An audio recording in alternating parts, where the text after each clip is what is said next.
Assalamu alaikum wa rahmatullahi wa barakatuh.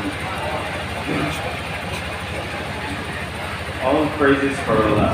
Peace and blessing be upon Muhammad, the last messenger, and his family members and companions.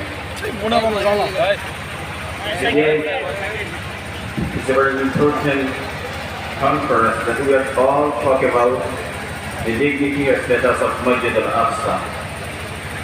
Why is it so important? Why is it so special for us? You know, the only mosque after Masjid al-Haram that was mentioned by name is Masjid al-Aqsa. And it is the masjid where almost all the prophets of Allah subhanahu wa ta'ala either live there, pray there, or an angel stand on there. Even the Prophet Muhammad sallallahu alaihi wasallam, when the ascension took place, before he was taken to heavenly divine meeting, he had a stop, and that was in Baitul Maqdis. You know, all the prophets of Allah, peace be upon them, all they prayed behind Muhammad sallallahu alaihi wasallam. Imagine the Prophet Muhammad was an imam, and behind him was Ibrahim, Musa, Isa, Sulaiman, Dawood, all of them. This is very important. You know, brother, this is the place where Hazrat Sulaiman alayhi salam prayed, as it came in Bukhari. When he finished the building of Masjid al-Aqsa, he prayed for three things. First of all, his judgment should be in harmony with the judgment of Sulaiman alayhi salam. Second, he said, no one came here with the intention of prayer, he will be forgiven. And also, the Prophet ﷺ said there were three prayers, three invocations. Two were given to him because he was given a kingdom that no one will have after him, and his judgment was according to the judgment of Allah subhanahu wa ta'ala. The Prophet ﷺ said, I hope the third was also given to him. You know, the Prophet Muhammad ﷺ said, no one should undertake any journey with the expectation of getting greater reward except for three mosques: Masjid al-Haram in Mecca, Masjid al-Nabawi in Medina, and the third Masjid al-Aqsa. This is where Musa alayhi salam was buried, Ibrahim alayhi salam buried there. Almost all of the prophets of Israel were buried there. Very important.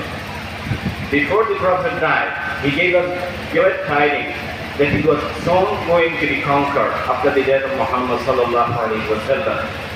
Brother, Israel, already know, is occupying forces, a terrorist state, and now they almost occupy all of the Palestinian land. As the Prophet sallallahu alaihi wasallam said, "Yushiku an tatada'a alaykum al-ummah." A time will come when whole nations will come to consume you, to devour you, as if a diners come to eat, inviting one another. And this is happening right now. What's the responsibility we must do, we must carry out right now? Allama Tafsmani, he said, we must make dua. Every time we raise our hands to Allah, we must make dua for them. And we know in the Ikhwa, all believing brothers, they are in brotherhood, tied with brotherhood. The Prophet ﷺ said, this ummah, this nation, like a building. Each one is supporting the other. The Muslim does not agree with his brother Muslim. He does not submit to his enemies. That's that we have collective responsibility. Now there is a controversy at Coca-Cola advertisement recently. You know, there are many Western companies who are supporting Israeli occupation, Israeli terrorist activities, and they're helping to kill innocent brothers in Palestine. That's why we have a great responsibility to back up all those multinational companies which are supporting Israel. And also in this moment, I would like to take your attention. Be with me. The Prophet ﷺ said, a time will come when in a space of Hennessman, a very small portion of land in Palestine, will be better than the whole world. This is what the Prophet ﷺ said.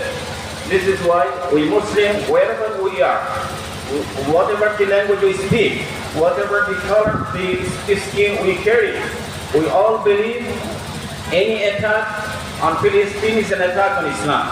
Because how the Muslims feel all over the world. But it's still the Prophet sallallahu alaihi wasallam, as he said, how accurate the prophecy was. The Prophet sallallahu alaihi wasallam said, when the Sahaba said, "Aqidati yawmaydin nahnu ya Rasulullah," is it because we will be very few in numbers? The Prophet sallallahu alaihi wasallam said, no.